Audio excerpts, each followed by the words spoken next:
என்னவளே அடி என்னவளே எந்தன் இதயத்தை தொலைத்து விட்டே.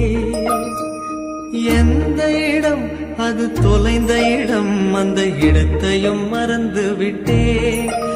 உந்தன் கால் கொரசில் அது தொலைந்ததென்று உந்தன் காலடி தேடி வந்தே.